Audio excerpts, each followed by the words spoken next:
अभी आप अकेले काम कर रहे हैं, कोई देखने वाला नहीं है, लेकिन ये अंधेरा जो है वो कुछ ही देर का है, उसके करेक्ट बाद करेक्ट। सब देखेंगे। तो फिर उसके बाद भोर के आगे जो उजाला है वो हम्म, ऐसे ऐसे लाइन थी वो। जी जी, आगे आगे उजाला होना ही होना।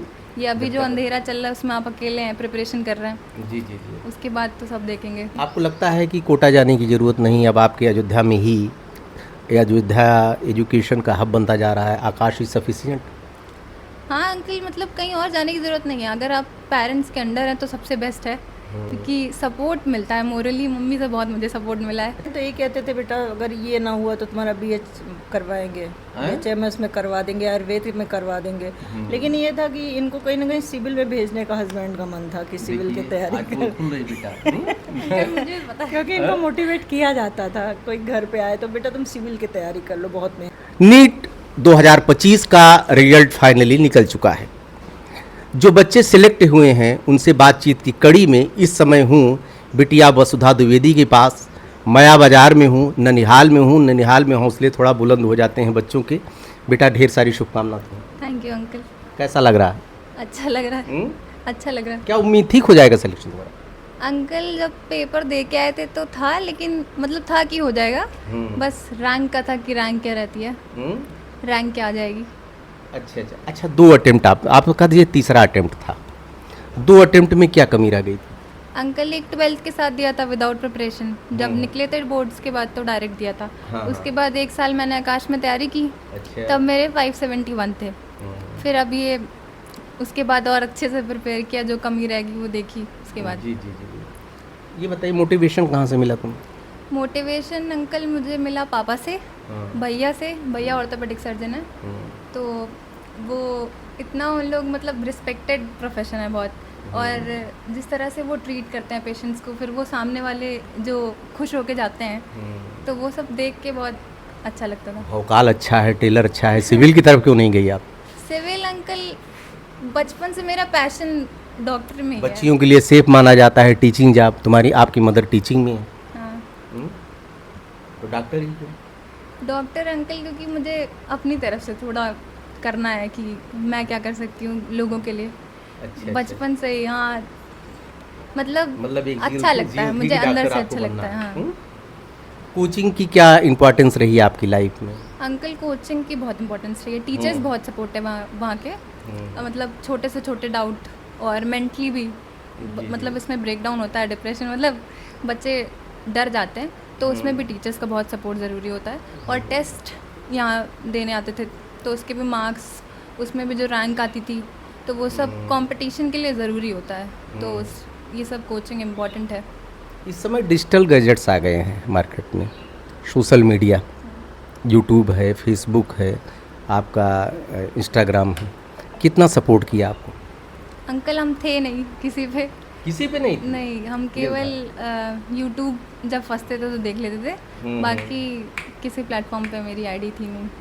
आईडी नहीं थी आपकी? नहीं, केवल यूट्यूब पे जैसे टीचर्स हैं, कुछ डाउट आउट फंस गए तो देख लेते थे। अच्छा, ये बताइए कि आपका टाइम मैनेजमेंट आपने कैसे किया? टाइमिंग क्या रहती थी पढ़ाई लिखाई की?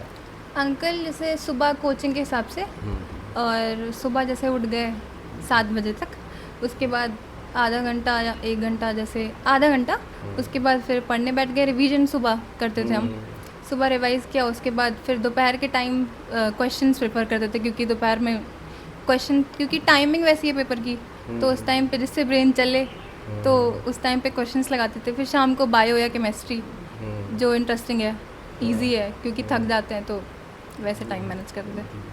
आपका 3 सेक्शन होता है, वनडे एग्ज़ाम होता है। 3 सेक्शन आपका, जैसे बायो है, फिजिक्स है, केमिस्ट्री है। तीनों की तैयारी का आपकी क्या स्ट्रेटजी अपनाई थी तीनों सेक्शन की? अंकल मेनली फोकस मेरा फिज़िक्स में ज़्यादा था, क्योंकि स्टार्टिंग में थोड़ी वीक थी, फिर धीरे धीरे धीरे करके फिज़िक्स ठीक हो गई। केमिस्ट्री में भी जैसे इनऑर्गेनिक और ऑर्गेनिक में एनसीईआरटी प्रेफर करी, और फिज़िकल में क्वेश्चन सॉल्व किए। बायो स्ट्रॉन्ग थी, तो बायो उसके बाद जो टाइम मिलता था उसमें बायो देखते थे। सबसे ज़्यादा परेशान किसने किया, किस सेक्शन ने? फिज़िक्स नहीं, फिज़िक्स मतलब तैयारी के हिसाब से, मतलब जिस टाइम मेरा प्रिपरेशन चल रहा था उस टाइम तो नहीं, लेकिन पेपर में थोड़ा, लेकिन फिज़िक्स थोड़ी, दोनों सब्जेक्ट से। जी जी जी। थोड़ी परेशान करी। नहीं देखिए, इस समय कंपटीशन बहुत टफ होता जा रहा है धीरे धीरे, आने वाले समय में और टफ हो जाएगा, और पद भी बहुत सीमित होते जा रहे हैं, पोस्ट भी बहुत कम आ रही हैं, वैकेंसीज भी अब थोड़ा सा हालांकि वैकेंसी बढ़ाया है इन्होंने काफ़ी। लेकिन ये बताइए कि जैसे सेलेक्ट अगर ना हो, कोई डॉक्टर ना बन पाए तो क्या करिए?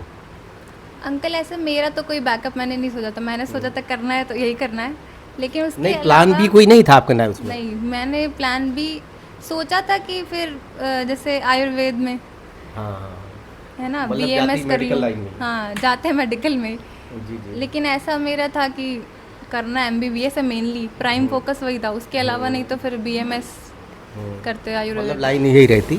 लाइन यही रहती। अच्छा अच्छा। इसके अलावा भी आप डॉक्टर ही लाइन कि आगे भी और कोई प्लान है आपका करने की?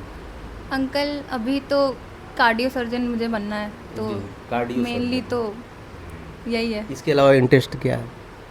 इसके अलावा इंटरेस्ट तो नहीं है अभी। कोई इंटरेस्ट रहा, आपकी रुचि कोई रही है? अरे सिंगिंग में होती है, कुछ लोग हाँ, पेंटिंग में होती हॉबीज है, में कुछ लोग तो डांसिंग में होती है। डांसिंग, सिंगिंग जैसे इतना तो नहीं, लेकिन कभी कभी। तो कभी कभी हो जाए फिर?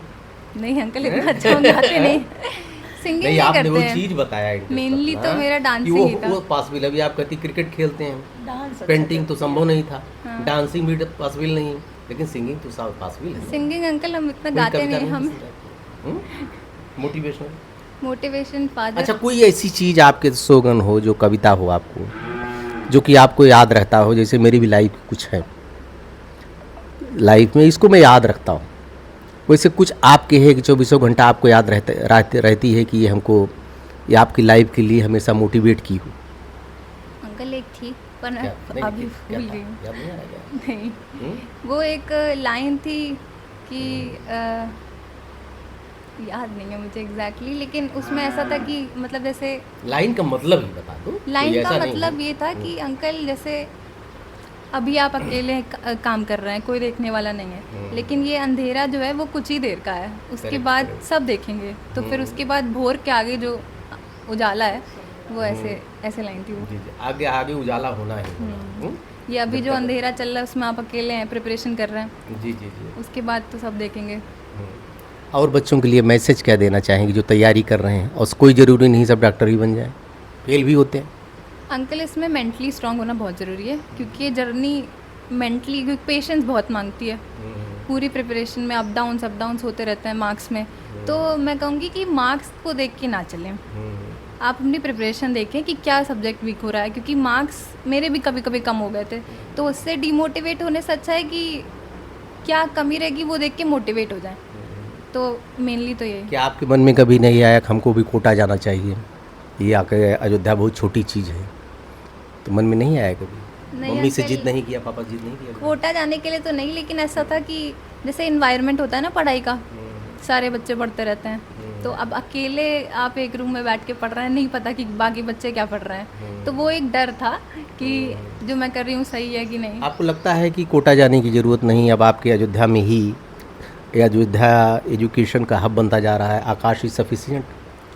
हाँ अंकल, मतलब कहीं और जाने की ज़रूरत नहीं है, अगर आप पेरेंट्स के अंडर हैं तो सबसे बेस्ट है, क्योंकि सपोर्ट मिलता है मोरली। मम्मी से बहुत मुझे सपोर्ट मिला है। अच्छा, सपोर्ट किसका रहा आपकी लाइफ में? जैसे पेरेंट्स का तो सपोर्ट कहने की ज़रूरत नहीं, ना धन्यवाद थैंक यू कहने की ज़रूरत है मम्मी पापा को, वो उनकी नैतिक जिम्मेदारी, आपने अपना काम किया। कोई मम्मी को खाना खिलाती थैंक यू थोड़ा बोलते हो आप दूसरे को बोलते हो, क्योंकि वो आपसे इनबिल्ड है, समझ रहे हो बेटा? वैसे किसका, आपका टीचर का किसका सपोर्ट रहा आकाश में? आप वो टीचर सुन रहे होंगे, वो जानना चाहेंगे, उनकी एक इच्छा होती है। सर हमारे जो पुराने हेड थे आकाश के, SM सर, SM त्रिपाठी, बहुत अच्छे हैं, मतलब हर एक अप डाउन में वो थे साथ में कि कैसे क्या करो आगे क्या नहीं। और अभी भी जो हेड है मतलब दीपक सर, वो भी बहुत सपोर्टिव है, टीचर्स बहुत सपोर्टिव है वहाँ के। जी जी। ये बिटिया है वसुधा द्विवेदी, लेकिन इनके मैं ननिहाल में बैठा हूँ और यहाँ के शुक्ला हैं, मम्मी आपकी हैं। मैडम कैसा लग रहा है आपको? बहुत अच्छा लग रहा है। जी जी। हाँ, मतलब इसने निकाला, बहुत खुशी हुई। आपका भी कंपटीशन था, बच्ची का ही नहीं था? हाँ, कंपटीशन था सर, बिल्कुल था। क्योंकि जो इस समय में हम जी रहे हैं, आज के समय बच्चों से ज़्यादा कंपटीशन आपके लिए है, चैलेंज है। इसको कभी जाहिर नहीं करते थे, पर टेंशन बहुत रहती थी कि निकल जाए, इससे कभी सो नहीं करते थे। अच्छा, ये बच्ची तो नहीं बताएगी, वो पेरेंट्स, जैसे मैं भी पेरेंट्स हूँ, मेरे भी बच्चे हैं, प्लान बी कभी बच्चों के सामने शो नहीं करते हैं, लेकिन कुछ प्लान बी आपके मन में ज़रूर रहा होगा कि सपोज़ कीजिए बच्ची हमारी ना निकल पाई, तो इसके बाद क्या करेंगे? हस्बैंड तो ये कहते थे, बेटा अगर ये ना हुआ तो तुम्हारा बीएच करवाएंगे, BHMS में करवा देंगे, आयुर्वेदिक में करवा देंगे। लेकिन ये था कि इनको कहीं ना कहीं सिविल में भेजने का हस्बैंड का मन था कि सिविल की तैयारी कर, क्योंकि इनको मोटिवेट किया जाता था, कोई घर पे आए तो बेटा तुम सिविल की तैयारी कर लो, बहुत मेहनत कर रही हो, ऐसी चीज़ें होती थी। पर इसका सारा ध्यान एक ही जगह था। अच्छा। तो कैसे मैडम टाइम मैनेजमेंट करते थे? जैसे भैया भी, हस्बैंड आपके, वो भी नौकरी में हैं, आपके लिए भी नौकरी मस्ट है, चूँकि अब नौकरी थोड़ा टफ भी हो गई, पहले जैसी नहीं रह गई, तो कैसे टाइम मैनेजमेंट करते थे? हस्बैंड तो मॉर्निंग में निकल जाते हैं सर, 7 बजे निकल, सुल्तानपुर है उनकी पोस्टिंग। हम भी सुबह इनका नाश्ता खाना प्रिपेयर करके सारा करके चले जाते थे, तो हम मोस्टली 2 बजे तक वापस आते हैं।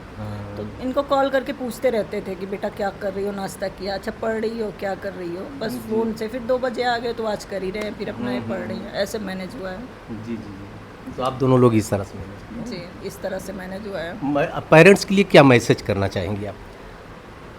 इतना कहना चाहेंगे, बच्चों के साथ रहिए, बच्चों को कभी प्रेशर नहीं देना चाहिए। जी। हाँ, मतलब इतना बस फेस से ही पता चल जाता है आपका बच्चा इसमें किस कंडीशन को फेस कर रहा है, बस मेन तो आपका बच्चा। अक्सर पेरेंट्स के अंदर ये होता है कि जो लाइफ में नहीं कर पाते हैं, वो अपेक्षा रखते हैं कि हमारे बच्चे उसको करके दिखाएं, और बच्चों पे वो प्रेशर डालना शुरू कर देते हैं शुरू से। नहीं, ये गलत बात है। बच्चा तो अपनी भरपूर कोशिश कर रहा है ना। जी।